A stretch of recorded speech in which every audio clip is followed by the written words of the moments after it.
disait le penseur, s'est dit la même chose 3 fois. Encore faudrait-il savoir bien s'exprimer en public.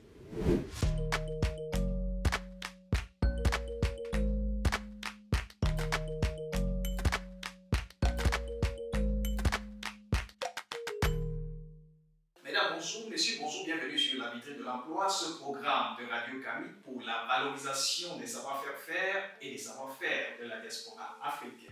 Vous l'avez compris, nous allons parler dans cette autre production d'art oratoire, mais surtout du leadership émotionnel. Avec nous pour évoquer les questions liées au sujet, Narcisse Pomekong, bonjour et bienvenue. Bonjour, monsieur Watte, et merci pour l'invitation. C'est moi qui vous remercie. Je rappelle une actualité vous concernant. Il y a 3 mois, vous êtes désormais docteur. Oui, si on peut le dire. C'est quoi le champ d'études Alors, c'est une recherche en sciences du langage, littérature et culture, spécifiquement en études hispaniques, sur les identités et leur rapport avec l'écriture, faite par des auteurs africains, mais en langue espagnole. Pour compléter votre formation, je rappelle que vous êtes directeur des programmes et des formations du réseau international pour la promotion de l'art oratoire en Afrique, dans les Caraïbes et le Pacifique. Vous êtes par ailleurs écrivain, plusieurs ouvrages à votre actif. Vous êtes entre autres coach en prise de parole en public, en débat structuré. Que de casquettes vous aborez, je préfère m'en arrêter là. Alors, la première question. Quand on parle d'art oratoire, débat structuré, prise de parole en public, à quoi fait-on allusion concrètement? Alors, tous ces éléments que vous venez de citer font partie de ce qu'on peut appeler l'art oratoire. En fait, on parle de relation d'hyperonyme et d'hyponyme.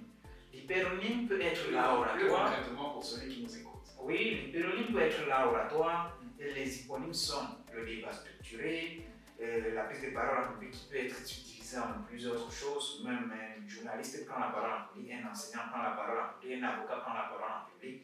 Mais la seule nuance, c'est que les prises de parole en public dans le contexte d'art oratoire sont faites d'une certaine façon. Au-delà du message que l'on veut passer, il y a surtout le style, le comment qui est très important. Et surtout l'aspect loisir, plaisir, les jeux qui se cachent derrière. Ce qui m'amène à cette autre question, justement. On parle de débat. Personne n'est sans ignorer ce qu'est un débat. Tout le monde a au moins débattu une fois dans sa vie. Mais pourquoi le terme, le qualificatif structuré? Pourquoi débat structuré? Parce qu'effectivement, nous avons plusieurs catégories de débats. On a le débat télévisé, le débat radiophonique, vous aurez compris que c'est les canaux qui font la différence.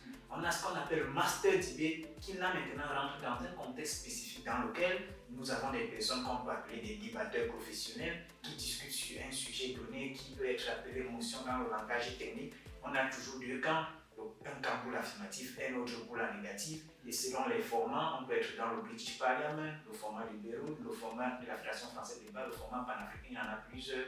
Et c'est ça le débat structuré. Ça voudrait dire que nous avons un carnaval à respecter, un ensemble de règles à respecter. Et surtout, ça se fait dans le cadre d'un jeu, d'une compétition, d'un tournoi, soit au niveau scolaire, au niveau primaire, secondaire ou universitaire. Vous allez nous donner plus tard dans cette émission quelques adresses pour les tournois internationaux, ce qui va certainement intéresser nos internautes. Mais j'ai principalement encore cette préoccupation. Alors, des personnes se rencontrent et débattent autour d'un thème. On est tenté de vous demander pourquoi et puis quoi. Cette question pourra prendre des heures, nous ne donnerons pas toutes les réponses. Mais d'entrée de jeu, il faut dire que la culture du débat elle est d'abord du monde anglo-saxon. Dans le monde francophone, lusophone, indien, hispanophone, cette culture est récente. D'ailleurs, le Cameroun, l'un des premiers pays francophones à avoir créé la Cameroun Debate Association en gestation en 2009 qui fut légalisée en 2011, longtemps avant, bien avant la Fédération française de débat qui voit le jour en 2012. Alors, le débat, c'est qu'on est dans une société très souvent où on se rend compte qu'on a des gens des difficultés à s'exprimer. On se rend compte que si on transmet la culture du débat aux enfants très jeunes, ils vont finir par développer le débat des cultures. Alors, c'est dans ce contexte que les promoteurs ont essayé, quand je dis les promoteurs, je peux citer un homme, Pignopi Omarius, qui a bien pensé avec Jules Ferry et bien d'autres, de mettre sur pied les sociétés d'art oratoire en Afrique. Parce qu'après le Cameroun, on a eu l'Égypte, aujourd'hui on a le Burkina Faso et bien d'autres pays. Et c'est pour contribuer au développement personnel. Je dis bien au développement personnel, que ce soit des jeunes ou des personnes un peu plus âgées. Parce que toute personne qui prend la parole en public, toute personne qui parle, donc, dans un esprit de prime abord peut-être mieux, sans discrimination bien sûr, est censée s'exprimer et pour se faire comprendre, surtout de la belle manière possible, il faut pratiquer l'oratoire, soit surtout le débat structuré qui a des vertus énormes. D'ailleurs, je dis très souvent, par expérience, que 1 heure de débat vaut mieux que 20 heures de cours en salle de classe. Et il faudra essayer, et les enseignants conformes dans ce sens pourront vous le dire. Je vais juste me rendre compte que j'ai compris. D'habitude, je pose des questions très belles. 1 heure de débat vaut mieux que 20 heures de cours en classe. Parce que le débat, ça vous forme, ça vous instruit. Rassurez-moi, afin que je puisse me réjouir aussi d'avoir compris. D'accord. Imaginez, M. Watteux, on vous dit, je parle ainsi, cette chambre pense que l'on doit désormais bannir la pratique, je ne sais pas quoi, on doit désormais bannir l'immigration clandestine. Oui. Je ne sais pas, c'est voilà, comme ça. Ça pourrait être un thème, une émotion à défendre. Alors, vous aurez d'abord d'un côté des gens qui vont dire on doit le faire, de l'autre côté des personnes qui vont dire on ne doit pas le faire. Une sorte de jeu de rôle sans vous couper la parole. Effectivement, mais ce qui est important, c'est que les personnes qui vont parler doivent chercher des informations. Qu'est-ce que c'est que l'immigration, pourquoi on doit gagner et tout ça. Et dans un format spécifique, lorsque vous êtes dans le British Parliament, vous avez votre coéquipier. Lorsque vous êtes dans le format bureau, vous n'avez pas de coéquipier, mais vous pouvez être président, ministre, chef de l'opposition, ainsi secrétaire général. Et ça vous permet d'un, de vous cultiver parce que vous devez chercher des informations sur la notion. 2, de travailler en équipe parce que vous avez une équipe avec qui vous devez développer vos arguments. 3, de structurer son discours. Ça voudrait dire l'important de parler, mais comment on parle. Et un autre avantage, c'est certainement le développement de cette facilité à s'exprimer. Et surtout, comment se faire comprendre entre peu de temps. Et puis quoi? Et puis David, lorsque Monsieur Watteux, lorsque vous allez penser différemment, comment je ne vais pas m'offusquer, je vais comprendre qu'il y a une différence, que les gens peuvent penser différemment. Pourquoi? Parce que le débat participe à ce qu'on appelle la culture de la tolérance, par exemple. Là, ça peut nous éviter plusieurs choses. Et un jeune enfant qui pratique le débat pourrait désormais comprendre que lorsque son camarade ou son parent ou son ami pense différemment, la personne n'a pas nécessairement tort, mais juste elle a un point de vue différent. Et ça, c'est l'un des avantages, parce qu'ils sont multiples, du débat. C'est un exemple. Alors, ce qui nous amène du coup à penser, et nous l'avons dit à l'introduction de cette émission, au leadership, et bien plus encore, le leadership émotionnel. Alors, pour le savoir vivre en société, vivre ensemble, il faut cultiver cette façon de faire, mais j'ai toujours du mal à vraiment percevoir, quoique je comprends le bien fondé du mouvement, à vraiment percevoir ce qui peut amener et motiver quelqu'un à épouser le mouvement élocutoire, quelqu'un comme vous. Alors, vous êtes docteur, vous pourriez bien faire carrière dans l'enseignement, je ne sais pas, pour quelqu'un comme vous, pourquoi vous? Alors, monsieur Watteux, vous m'amenez là à vous dire comment je découvre le débat, et surtout le débat structuré. Il faut dire qu'en 2010-2011, lorsque j'arrive à l'université de Tchang, je passe un jour dans une salle de classe et me rends compte qu'il y avait des hommes habillés, en veste très bien habillés. L'université de Tchang, c'est au Cameroun, dans l'Ouest du pays. Et qui débattaient sur un sujet. Et je passe là, je remarque qu'il y a un camarade de classe plus tard, il me dit on était en compétition de débat. Il dit ah bon, il dit oui. Quelques années plus tard, lorsqu'on lance le championnat interuniversitaire qui a lieu à Bagandé, il me dit je souhaiterais que tu sois mon coéquipier. Ainsi, je vais débattre, je vais découvrir. Et je me rends compte que, mais David, lorsqu'on débat, on s'enrichit. D'abord, il y a un degré de culture que vous atteignez, que vous ne le vouliez pas. Parce que vous devez faire une recherche avant. Et lorsque vous avez vos adversaires qui apportent des arguments concrets, ils vous cultivent en même temps. Et au-delà de ça, ayant frotté l'enseignement, je me suis rendu compte que les jeunes, et moi, aussi à l'époque étudiant, je vous en prie, je me rendais compte que lorsqu'on débat, on apprend mieux. Parce que c'est un jeu d'abord. On se dit qu'on est en train de jouer, mais on se rend compte plus tard qu'on a acquis certaines notions, certaines expressions qu'on triche entre guillemets, parce que c'est la bonne triche entre guillemets de nos adversaires ou de nos coéquipiers. Et on se rend finalement compte qu'on a développé des attitudes. on n'a plus peur de parler en public, on n'a plus peur de donner son point de vue, on n'est pas surpris lorsque quelqu'un pense de manière différente. Tout ceci a contribué à ce que à amener à ce mouvement, parce que je me dis toujours que si les jeunes grandissent dans cette mouvance-là, ils seront mieux à même de vendre leurs idées, ils seront mieux à même de convaincre, ils seront mieux à même de se faire comprendre et de comprendre les autres. Quoi de mieux que d'avoir une société dans laquelle les gens savent s'exprimer et surtout qui comprennent les uns les autres. Ça pourrait nous éviter un ensemble de problèmes liés au malentendu.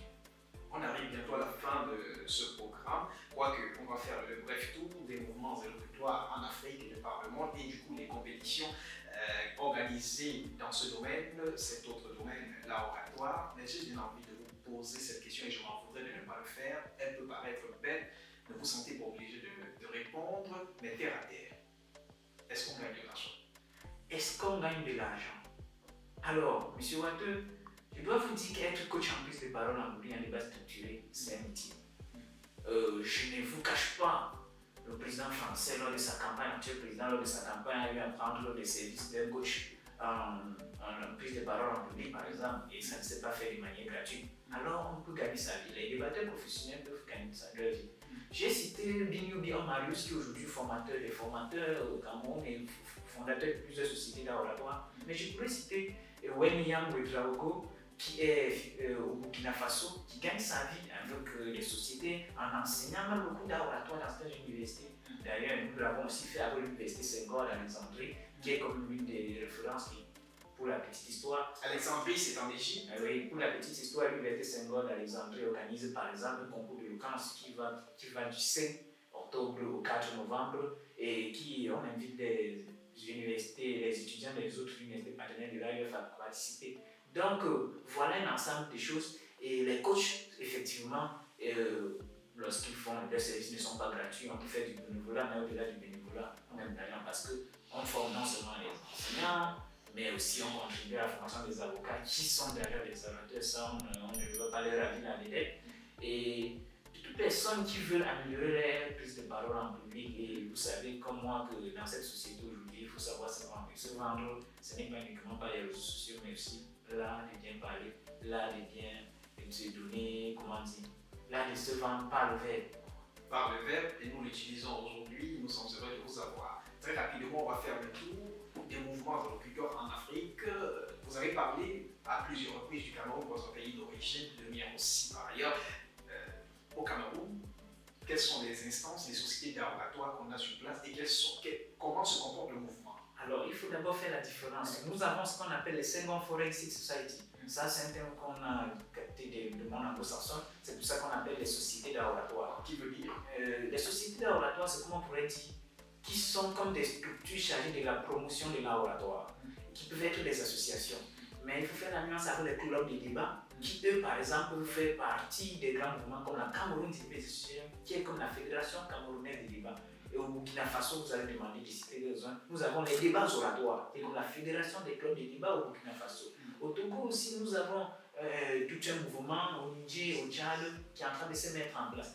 Et le Ribao, dont vous avez parlé tout à l'heure, est comme cette structure qui se veut au-delà intercontinentale et qui forme des moniteurs qui sont dans les espaces dont nous avons cité, qui font la promotion, aussi bien en Italie, en Égypte, en France, au Ghana, dans les Caraïbes et au Pacifique. Et donc, le but, effectivement, c'est de mettre sur pied les sociétés d'oratoire dans les différents pays. Et ces mouvements sont en train de voir les jours. Alors, cette dernière question pour sortir, je vous regarde, je vous écoute, je me sens intéressé, je veux prendre part à une des compétitions pour savoir si mes capacités à m'exprimer comme ça peuvent me permettre de prendre part à une compétition. Quelle compétition vous me recommandez comme ça sur le volet très rapidement? Alors, je vous ai déjà parlé du concours d'éloquence de prix que sont en train d'organiser, mais les concours internationaux sont connus. En Afrique, nous avons le Pan-African University Championship Debate, nous avons le championnat francophone panafricain, qui est déjà sa 4e édition, si je ne me trompe pas. Qui se déroule chaque année. Oui. Et il a déjà eu, je crois, en Côte d'Ivoire, au Burkina Faso la dernière fois. Et il va selon les pays, et il est d'abord accompagné par les premières dames. Donc, c'est les premières dames qui les accueillent, les premières dames de ces différents pays. Au-delà, à niveau international, nous avons le championnat international du débat francophone du Liban.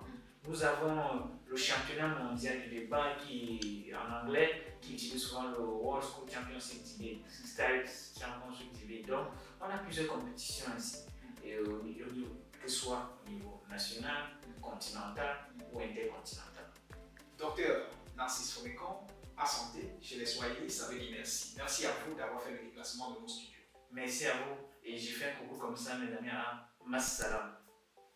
Bien le bonsoir à tous, merci de vous abonner, partager notre vidéo et agrandissez notre communauté.